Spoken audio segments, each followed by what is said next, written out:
What's good? What's good? This your boy DJ Cree back with another video. Man, we are live. Got so much to cover tonight. You know what I'm saying? So we gonna go ahead and get straight into it. You know what I'm saying? Thank you for guys for tuning in. If you're new, you know what I'm saying? Thank you again. Uh been having lots of fun doing this. But it is what it is, man. We got to get the show on the road. All right, first up, former Envogue member Dunn Robinson reveals she's been living in her car for 3 years. Now, I got a lot to say about this, but we're going to play this real quick, and I'll come back with some commentary. You guys, for the past almost 3 years, I have been living in my car. I said it. Oh my God, it's out.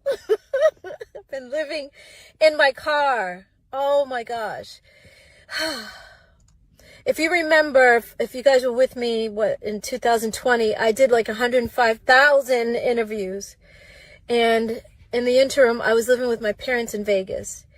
And that was wonderful until it wasn't. I love my mom, but she became very angry. And a lot of her anger she was taking out on me, and I was her target all the time. And I was like, I can't deal with this. Like, I respect her too much. I didn't understand it. I still don't. And it hurt me. So I was just trying to figure it out, but I couldn't. You can't read someone else's mind. You can't figure them out. They got to figure themselves out. So I was like, let me get out of here. You guys, for the past almost 3 years, I was sleeping in my car for maybe about a month in Vegas. And then the guy that was co-managing me at the time was living in LA. And he said, you need to come back to LA because it's getting ready to be fire in Vegas. You need to come back. I love LA. So I said, okay. And he said that I could stay with him. And so I was like, okay. But you have a dog, I have a dog. And he's like, I don't have a lot of room, but I'll make room for you. And then when I got to his place, he actually didn't have room for me. So it turned into, okay, well, I'm going to put you in a hotel for the night. And that one night turned into 8 months. Oh my God, you guys. I was like, no, this is unacceptable, because every apartment that I looked at, every single time I looked at a place, I would call him and I'm like, okay, can you meet me here? I would tell him ahead of time, of course. Jeez. I was sleeping in my car for maybe about a month. And then he wouldn't meet me there until I would take video and send it to him. And he's like, no, oh my God, this neighborhood, I hate it. I'm like, dude, I'm the one who has to live here. This is my remote for my phone. Oh my goodness. You can push play and pause and all that stuff. So that's why I'm holding this. Anyway. And it's way cheaper than the hotel. I told my assistant one day, I have been researching car life. There's a whole community of people that live in their cars, and a whole community of people that live in their RVs, and a whole community of people that live in vans. Van life, car life, RV life. And I loved what I was seeing. I just thought, wow, these people I could do that. I could do this, I think. And I ended up in my car, and it's been, all right, like I said, 3 That's pretty much month, and you guys, that's pretty much all she had to pretty much say. I will say this, at one point in time, if you don't know who she was, at one point in time, she was the main woman singing on for Envogue. Envogue was a 4-woman group, and she was like the lead singer, the main singer. Uber talented. She went crazy and wanted to start her own career, which ain't no problem. But the thing is, with starting your own, career, you leave your group behind. She left a group behind, and she left her solo career to join dude from Tony Raphael Sadiq. She formed a group called Lucy Pearl. That didn't work out. Well, they had a great album, phenomenal songs, but that didn't work out. So she's just been, I guess, struggling. Ain't nothing. And I'm gonna be honest with you. A lot of these artists, when they get on, and these record companies divide up these artists and try to be put certain people on pedestals and make other people feel like they're inferior.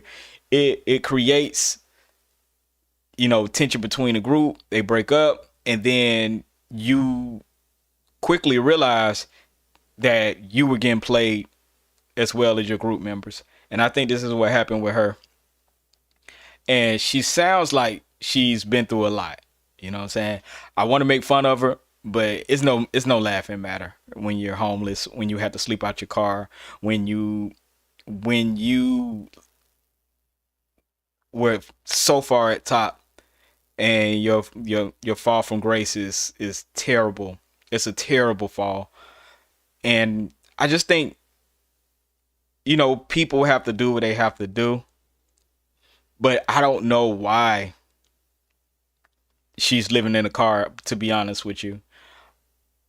Even her doing a show or two, or having some royalties come in, or some people are popular enough or loved enough in this music business or entertainment business to make some shape just off the name. And she's one of those people. I'm sorry to say it. She's one of those people. She is uber talented. I'm 1,000% she can charge $2,000 or $3,000, maybe even $10,000 to sing at somebody's wedding, to sing, so doing some work for hire or on some people's records. I mean, I just don't know if mentally she's in the right place, or she just don't have the right people around her that care about her enough to get her about that position. Because she has options. It's not like she was not in any popular groups. Everything she did went. Like, it went. Everything she did, it was uber successful. But I think, and this is another thing with the black community, I think sometimes, you may have other things going on, and those other things, woo, it kind of mess you up. It kind of mess you up. So I just think this is one of those things where we will find out sooner or later what actually happened. And I don't know if I'm ready for that. But more power to her, because she's going to have to figure it out.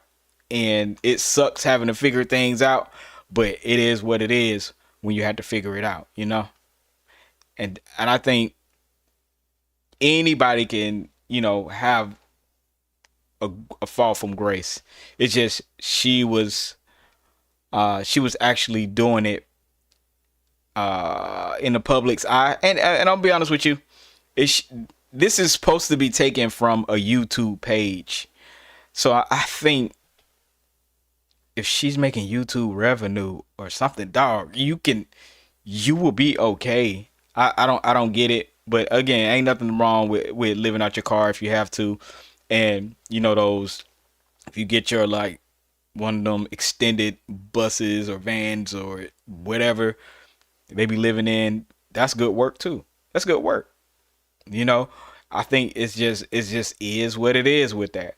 I think it just is what it is, and you can't. I don't know about this one. I just don't know.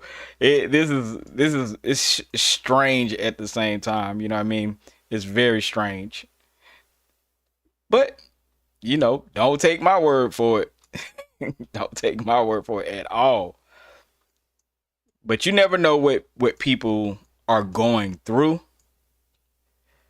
And that's pretty much my bottom line.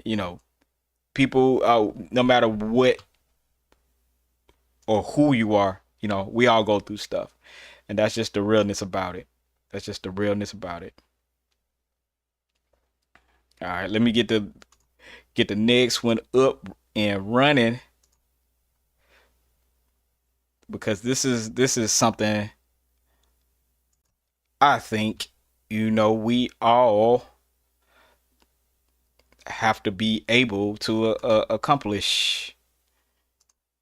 I really do. I really do. I think. Let me see. People like her may need more help than we realize, and that's okay. And that's okay. That's very okay. Because we all at some point need help, or we all need that guidance, that that spirit, that just that extra push in life. you know. But I just think it's one of those things where we'll have to see. We'll have to see. But let me go to the next story. Let me go to the next story real quick. Go.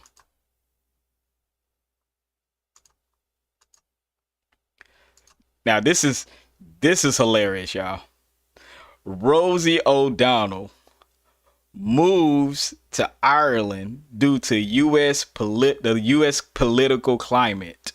Trump's team says, "Good riddance." Y'all know ever since Trump got back into office, people been wilding. So this is just another case of people being upset that Trump's in office. Y'all check this out though. In the process of getting my Irish citizenship, as I have Irish grandparents, and that's what's going on, and that's where I've been and what I've been doing. And although I was never someone who thought I would move to another country, that's what I decided would be the best for myself and my 12-year-old child. And 12-year-old? Here we are. In the process of getting my Irish citizenship, as I have, I'm happy. Clay is happy. I miss my other kids. I miss right, you love your other my kids? friends. I miss many things about life there at home. And I'm trying to find a home here in this beautiful country. And when, it is safe for all citizens to have equal rights there in America, that's when we will consider coming back. It's been heartbreaking to see what's happening politically. What's up, y'all? And hard for me personally as well. The personal is political, as we all know. I'm happy. To be honest with you, I respect the fact that she actually moved, despite, what I'm saying, how she feels about whatever. But I will say this. I think moving away because you're so upset at the political climate is cowardly. I think we all have a job to do, whether we agree or we don't agree. We all have to find solutions and find ways to get along. You're not going to solve a problem by running away from it. And I think this is the real issue with somebody like Rosie O'Donnell. You're teaching your child, oh, well, everything's not fair. And then you're going to run away. Black people had to stay here for 400 years before we got even a decent shake. And as soon as somebody like Donald Trump, I don't agree with a lot of things that Trump does, but that doesn't mean I'm gonna run from every single issue. You fight, you stand up for what you believe in, and you do what you have to do legislative. The thing I don't understand is all these rich and famous people are sitting around with their thumbs in their, complaining about it but won't do anything about it. I don't understand it. You have more of the means than somebody like me, who's just a YouTuber, who just spits his opinion.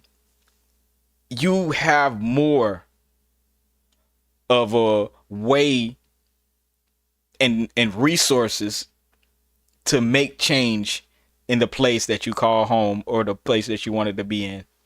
I'm just being real. That, to me, it makes no sense to run.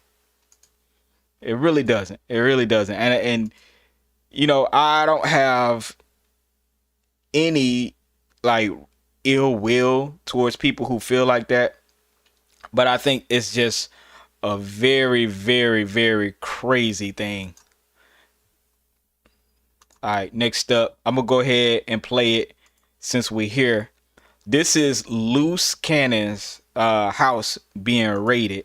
I don't know what's going on, but I'm gonna play it. Here we go. Oh my God, you guys. The entire block is surrounded. They will not let me come home.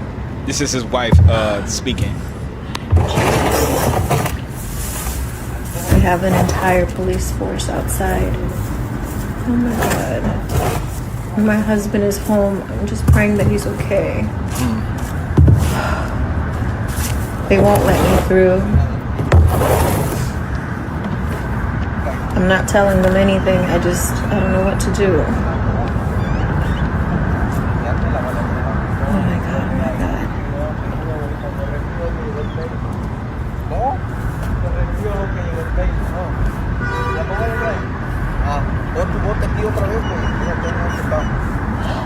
Oh my goodness.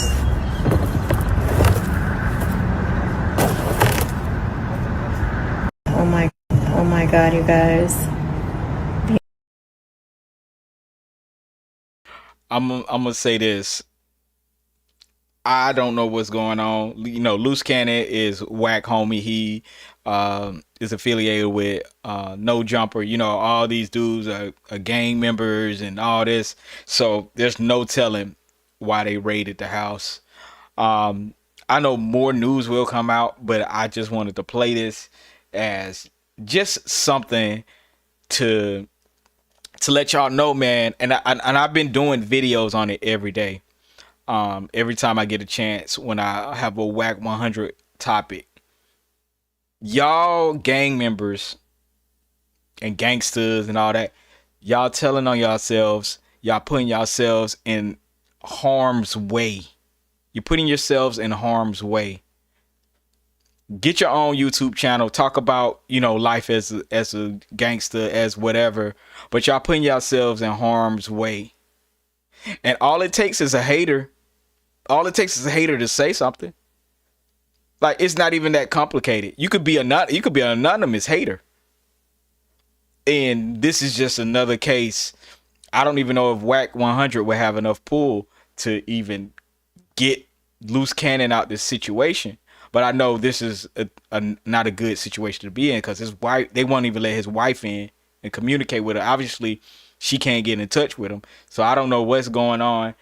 And I say, if you about that life, y'all giving Adam 20, y'all letting Adam 22 monetize this street life, and y'all only getting $300-400 a week, man. Stop what you're doing and get your mind right, because you can make $300-400 driving forklifts or flipping burgers or whatever you got to do. Do that instead of giving Adam 22 all y'all money, because y'all tripping, man. And that West Coast gang life in general is not an easy life to live. And I understand y'all want to do something different, but I would not give anything to Adam 22 to monetize, because I'm gonna be honest with you, Adam 22 is gonna send you packing. You're gonna be like, all right, I ain't got nothing to do with it. I'm a businessman. So y'all already know what time it is. I don't know why people act like this is different. But again, hopefully nothing super bad is going on with this raid. But I like Luce Cannon also. I like Luce Cannon. He's funny. I feel like he's a true person to what he say. But at the same time, the realness ain't gonna help you in prison. With realness ain't gonna help you from getting banged up. And then only certain people respect real. I'm gonna be honest with you. It's more fake people than real people in the world. So you have to watch how you move. You have to watch what you do.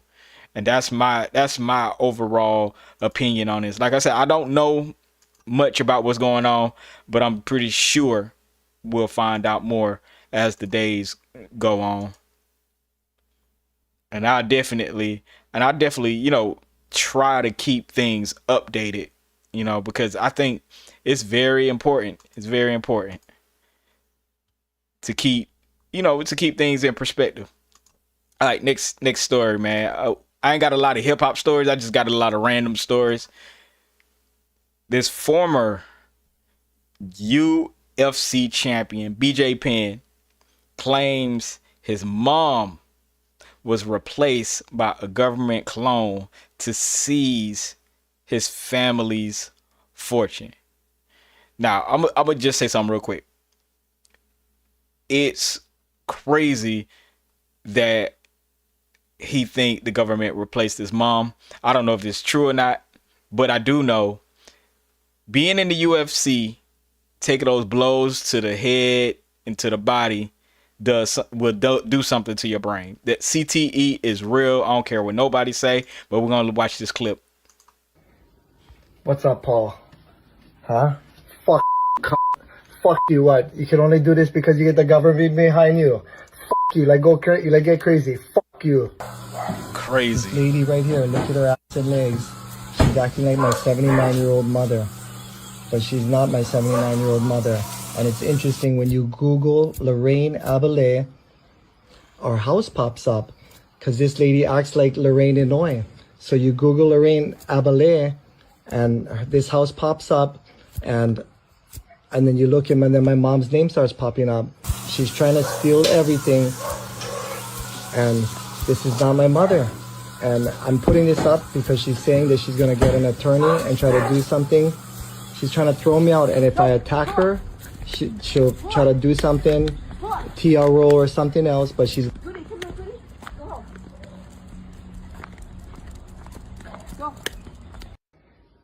What's up, Paul? So there you go.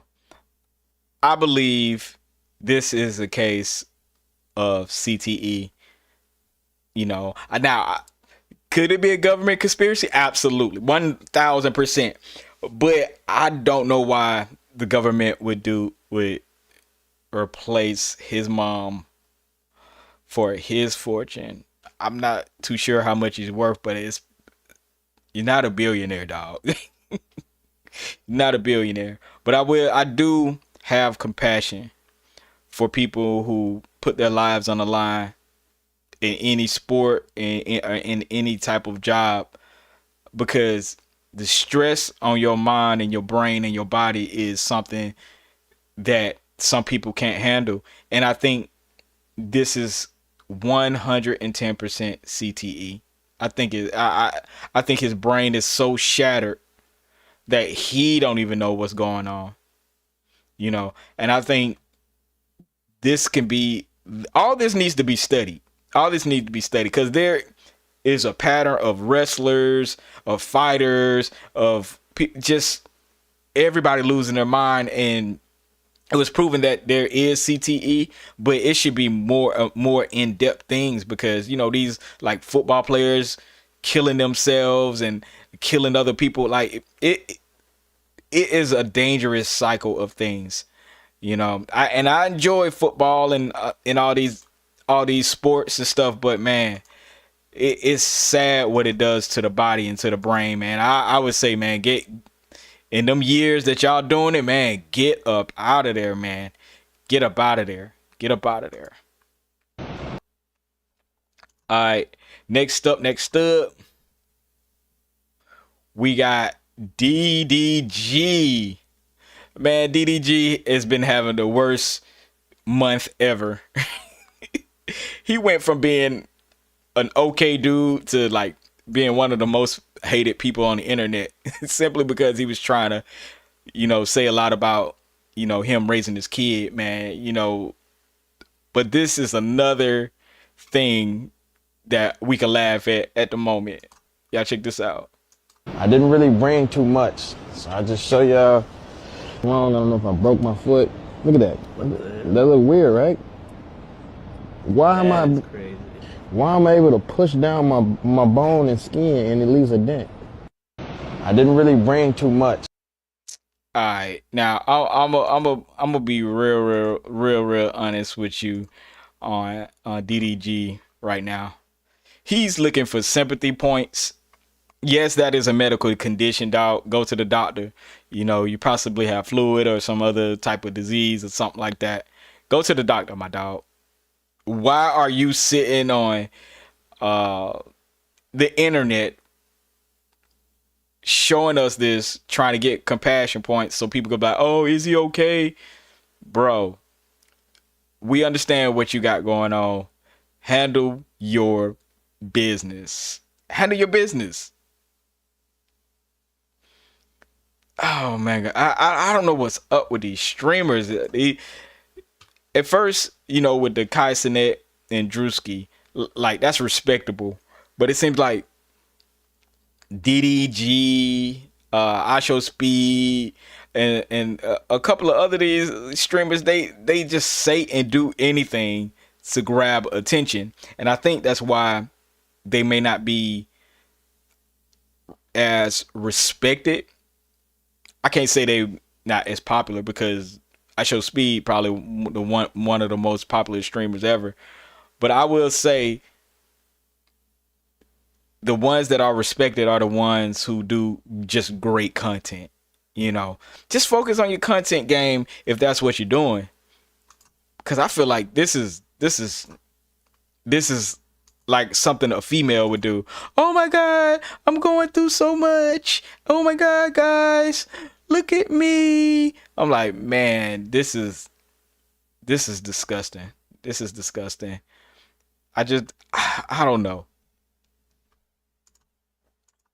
All right, we're gonna check out another one of my stories.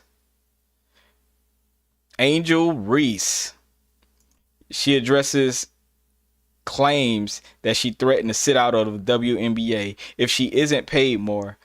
She says she's never compared salaries to the NBA. Here we go.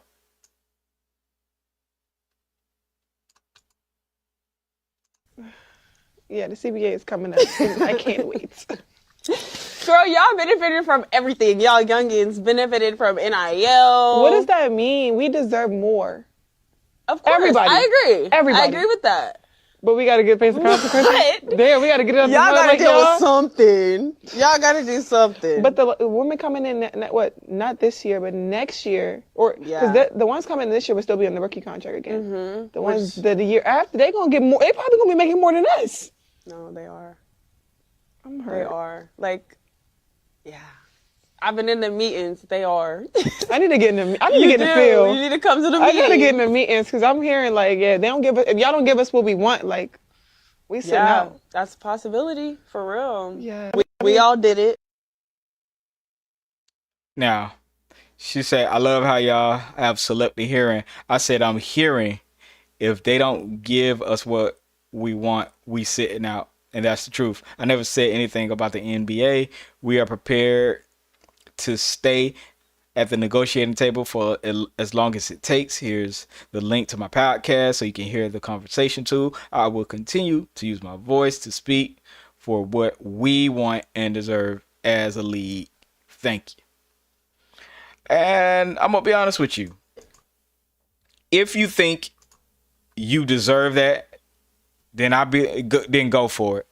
I'm not even mad at it, you know, because if you don't ask for what you want and fight for what you want, you'll never get it. You'll never ever get close to what you want. So I ain't even mad at it. Now, do I think it's going to be a time where they will get paid more? Yes, but I don't know if this is going to be the time or it's going to be another time. But you fight for what you want and what you think you're bringing to the game or to the league. You fight for it, and that's all you can do. And I respect it. I respect it. You know, and WNBA, do I watch it? Nope. Nope. But I do catch, uh some of the clips and things like that. But I think overall, man, uh this is a young league.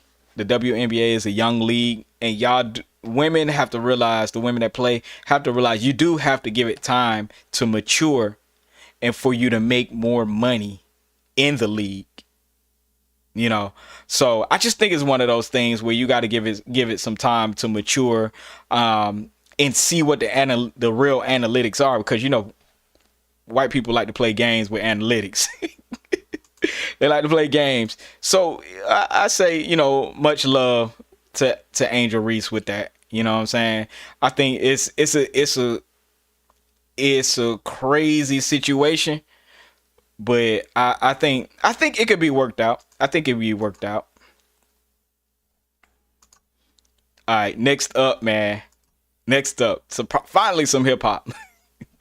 All right, your boy Bow Weezy explains the reason why he'll never get married. Y'all check this out. This is crazy. Man, what's the craziest thing you ever seen from a female? The wildest thing I've seen with a female, I remember being in Minnesota.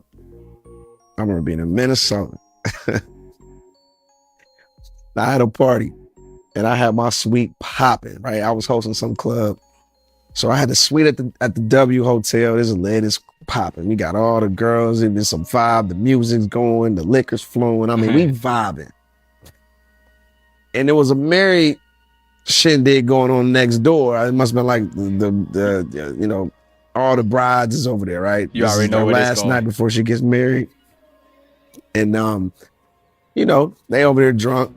All the women over there like, what's going on down there? Like, the suite is lit, Oh Lord. And the girl's like, I'm getting married tomorrow. And then, Yeesh. next thing, the thing that came out of her mouth next was the craziest shit I ever heard a woman that was about to get married say. She's like, yo, Yeesh. I want a black man. It's my last night.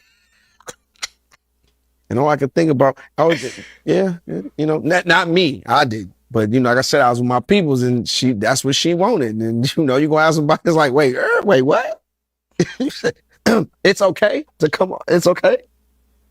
Yeah, I can only imagine the trifling things you've seen with women, man. So, I understand why you won't get married, man. Oosh. And it never happened. Ugh. Man, what's the craziest thing you ever seen? And I'm gonna be honest with you. This is a fear that permeates through the male stratosphere. Women who cheat heartlessly on men. And the men that allow that to happen are shaken to the core and would never trust a woman again in their entire life. even if he does end up, falling in love with somebody. Unfortunately, people aren't who they say they are a lot of times. And you just have to do what you got to do. You know what I'm saying? You just got to do what you got to do. You got to try to believe that woman, and that woman got to try to believe you. But I do not blame Bow Wow one little bit, because you giving your heart to a woman is a potential disaster at some point. And then if it's a woman of another race,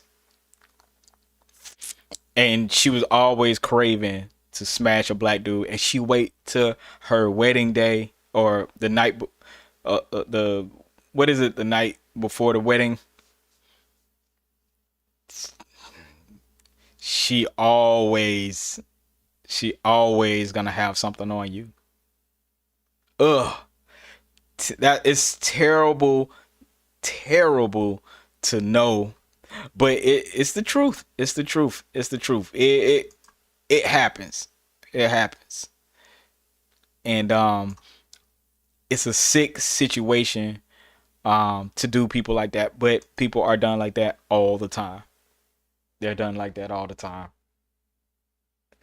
So I don't know.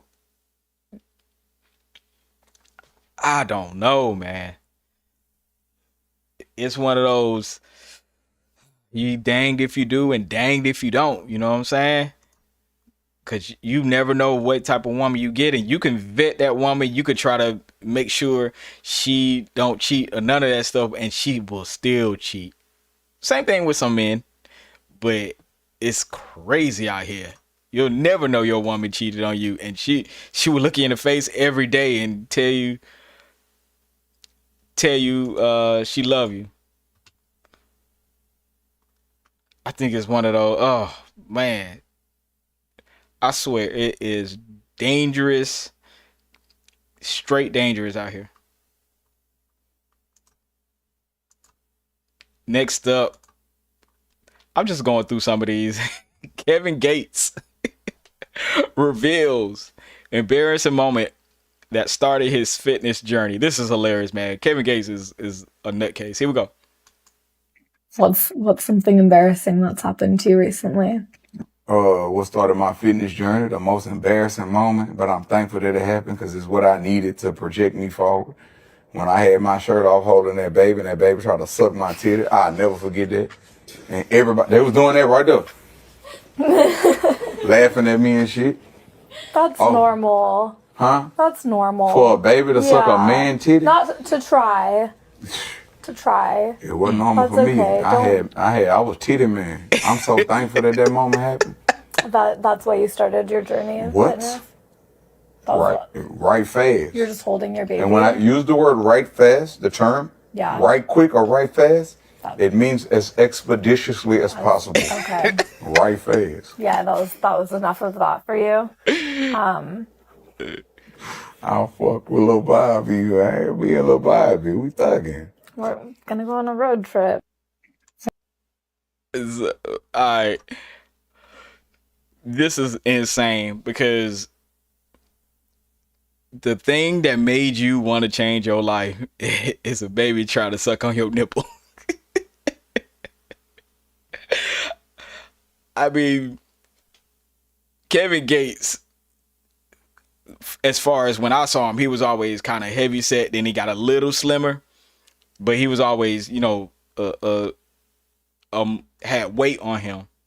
But I think this is hilarious, and it was probably super shocking for him because some women like bigger men, you know what I'm saying, and things like that. But I know it was very insulting. The way he thinks, I know this was very insulting. I'm insulted that a baby want to lick my nipple. Not lick it, but suck it. I'm sorry, suck it. But I'm gonna be honest with you. The baby was only doing what the baby, babies are babies. They see a nipple, hey, it is what it is. You know what I mean? But this is super duper crazy. And I think and I'm surprised that somebody like Kevin Gates actually told that story. But if you're comfortable in your own skin, you're comfortable in your own skin. And I'm not tripping at all over any of that. So I think it's cool. It's cool. I'm going to one more. See if we can pull out one more story out this. Oh yeah. Yeah, just I got one more story, man. Women can't stop being messy. Keke Palmer asked Clarissa Shields, "When are you knocking Remy out?" Y'all check this out. Yeah, just win. Don't worry about people talking about, the look, the endorsements, the sponsorships. I kept it very simple. I said, as long as I win, they're going to keep talking. That's facts. I beat this girl. I beat that girl. I get this title. I tell this girl I'm going to knock her out, and then we fight, and I knock her ass out. Chirp, chirp, chirp, chirp, chirp. So I just told myself, just win. Now, when are you knocking Remy Ma out? Stop.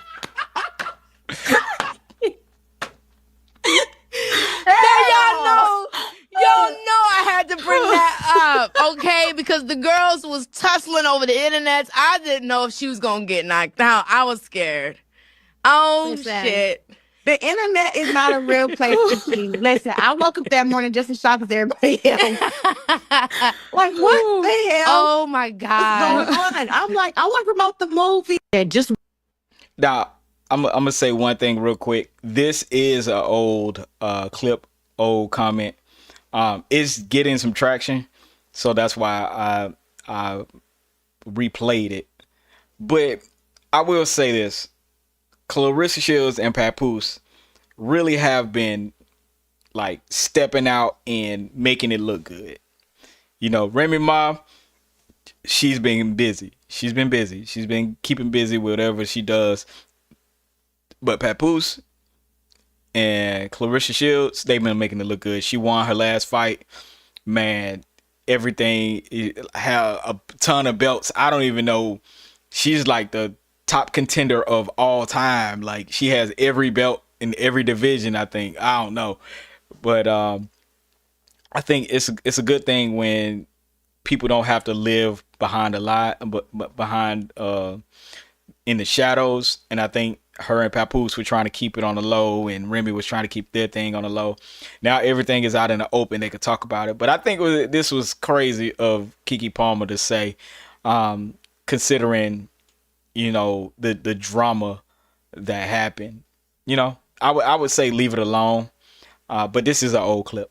You know, this is an old clip. But I thought it was worthy of me just commenting on it really quickly. Cause I ain't gonna lie to you. I thought they were gonna fight too. I thought they were gonna fight for real, for real. You know what I mean? Okay, yeah, I definitely got some more. Oh, okay, I got some more. Your boy Eddie Griffin, man. I will be honest with you. Eddie Griffin is becoming super Republican in front of my eyes, man. I don't know, hey. He might have to put on a Klan hat or something. Cause no, player. I like Eddie Griffin regardless of what side of the aisle he on. I still respect him. But he does go off on a Democrat's behavior during the 13-year-old cancer survivor's honorary Secret Service induction. Y'all check this out. Because you had to sign the shit into law. Is that how it's played? How the y'all call yourself human? How the you couldn't stand up and applaud for a 13-year-old kid who's fighting cancer to this day, still whooping cancer's ass, and Trump made him an honorary Secret Service because that's the boy's dream. But y'all couldn't even stand up for that because y'all some straight up told mother. You all, I wasn't born with a jack stamped on my mother head. I voted Republican, and I think I did the right goddamn thing. I know I did the right goddamn thing. And y'all probably tricked some more thinking that you have to vote Democrat if you're black. We not a monolith, motherfucker. I think for my motherfucking self, and I'm sure there's other black people in the United States of America that think for their motherfucking selves. You can pay all the motherfucking so-called black leaders to try to whip us into shape and keep voting for your Democrat motherfuckers and ain't doing a goddamn thing for the black community. Now, because you had to sign the shit into law, is that how it's played? How the y'all call yourself human? Now, I will say this, and this is going to be probably the most controversial thing I say for this week, hopefully. This little boy is a survivor of brain cancer. All right. The Democrats were protesting Trump. Eddie Griffin is right. And I'll tell you what part he's right on. They should have stood up unanimously and applauded for this young guy. He had, even though his family may align with Republican views and ideology, you show solidarity when it's time to show solidarity. You don't divide children that early on. I think he's like 13 or something like that, because he's going to choose a side, and once he chooses that side, it's going to be tough to get him back on that side. So I think these grown Democrats and grown Republicans have to show some human decency when it comes to this. They should have 110% stood up for this young man for being a hero. And I don't agree with a lot of things that Republicans do or say, but when it comes to human decency, I don't care about none of that stuff. Because some people are indoctrinated into things that you'll be surprised. Some people aren't. But we can't hold that against them. Every moment you can take to teach somebody something, you should want to teach that person. Okay, this lady says, hi. The little black boy was used as a prop. Black people know this. Don't argue with me on this because you won't win. Oh my God. Again, no, this little boy is not used as a prop. Where you grow up and how you grow up is how you grow up. You know, unfortunately, a lot of us are a product of our environment. If you grew up in the hood, the first things you're gonna realize and have knowledge of is hood stuff. It is what it is. But again, when they get out into the real world, it's up to us to teach. Stop saying these kids are used as props. They're not used as props. They're a product, just like you learned. You're a product of your environment. You were a product of your environment. You had to learn as you go. Allow these little kids to grow up.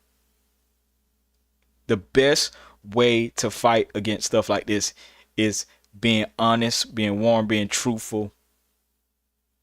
And this is why little kids like this and young teenagers like this become Republicans, become, hateful towards their own race, become skeptical about new information. It's because they, from an early age, saw how grown people reacted to them as a child. Y'all got to remember, we remember more bad stuff in our life than we remember good stuff. Let me give you an example. Think of the best day of your life. It's going to be hard to remember. You'll remember it, but it's harder to remember it. Now, think about 5 times you had the worst day of your life. Them things are going to come back. They're going to come out. It just is. That's how the human brain is programmed. We remember things for learning purposes. We remember the bad things in life so we can learn from that. And I think this is a bad example and precedent to a future where not only black kids are growing up as Democrats, a lot of black kids are growing up as Republicans, and we have to have knowledge of that. And you can't shut somebody out because they're a Republican, especially if it's a young child or a kid or a young adult. You're not going to agree with everybody. You're not going to get along with everybody. And you have to understand that. But you should be willing and wanting to teach if you want people to hear you out. And you can't shut people down. But then expect them to understand you. I'm just being real 100%, man. I hate to see that, man. This is a young black man, young black kid who is going to grow into a black man. We have to be respectful. We have to be respectful of that. All right, next up, man, Bun B reveals UGK still owes Jive Records $2 million.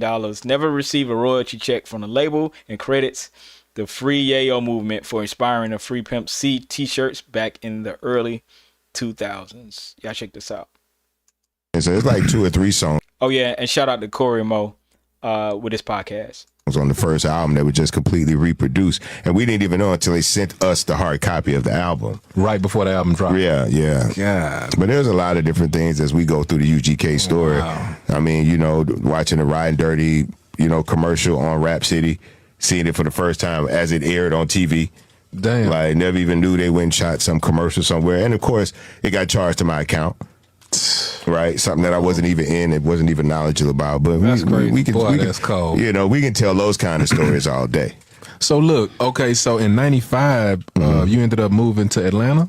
Yes. Why did you move to Atlanta? What was that about? We had a bitch ass manager at the time by the name of Byron Hill. And he was living here at the time, and I just wanted a different. I wanted a different experience. I just got like my first little check, and it wasn't like a back end check; it was an advance check. So the UGK never got a royalty check from Jive Breakers. We're still technically $2 million in the red. Oh my God! Over there. But that gets into contractual accounting and that kind of thing, and recoupment, which none of it was in our favor. That's a whole other story. We needed people to express how they felt, you know, because I knew I wasn't the only person that was missing Pimp C, you know, so I wanted us all to kind of be gathered in that. And there was a precursor to this. This was right after I just watched like 50 and them do the Free Yayo movement.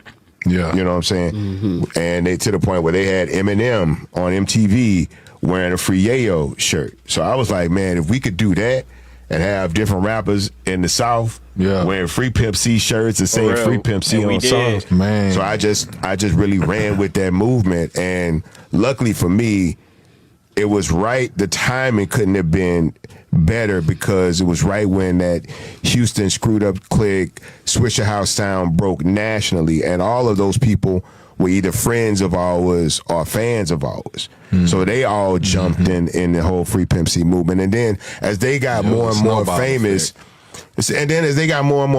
they would give me their platforms. Like Paul brought me on Jimmy Kimmel, and Slim brought me on the Tyra Banks show, and I got to wear Free Pimp C and say Free Pimp C and all of these songs. So it was just a perpetuation of this momentum of everybody wanting to free Pimp C, so that when he came back home, all we had to do was get right back to the music. And you know, he was trying to go to the studio the day he got out, and I was like, no, man, go home, relax, eat some food, get some sleep, see your kids. And what happened? We went the next day.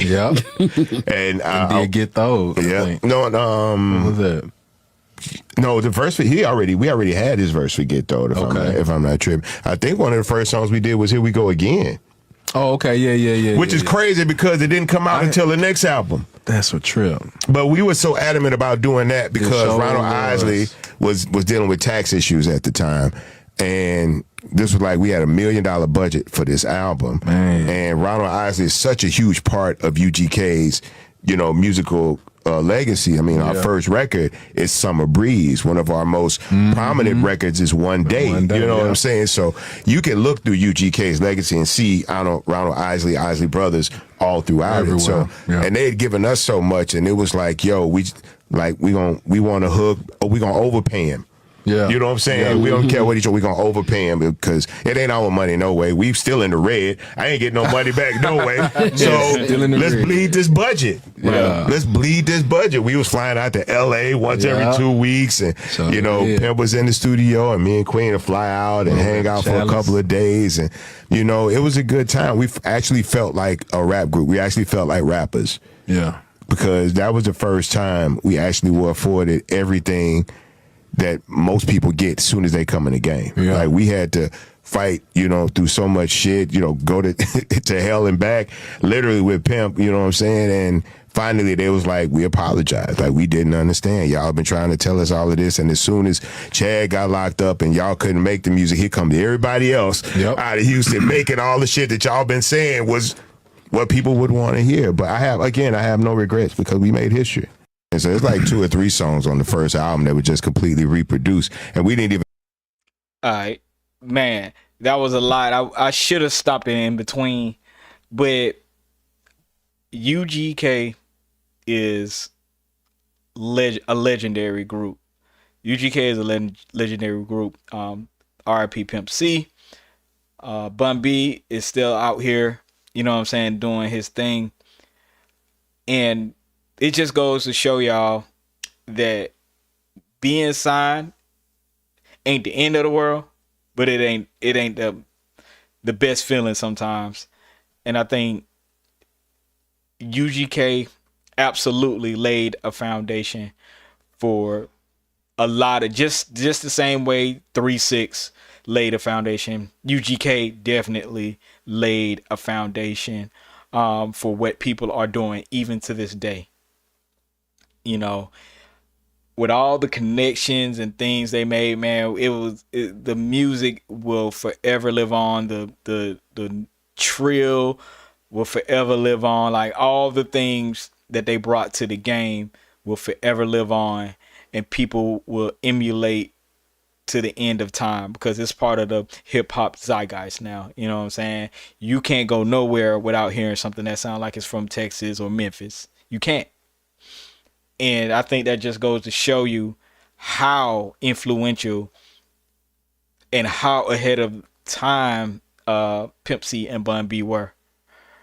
And we just got to give it up. We just got to give it up. And it sucks that they were owed all that. They owed Jive $2 million, never receiving royalty checks when they made something out of nothing. They made something out of nothing. And I think we got to pay more attention as hip hop heads. We got to pay more attention and give more credit to these rappers, you know what I'm saying? To these people who laid down the foundation. But that is gonna be it. That is gonna be it for today. Make sure y'all like, comment, and subscribe. I'm dropping way more content. Y'all be looking out for it.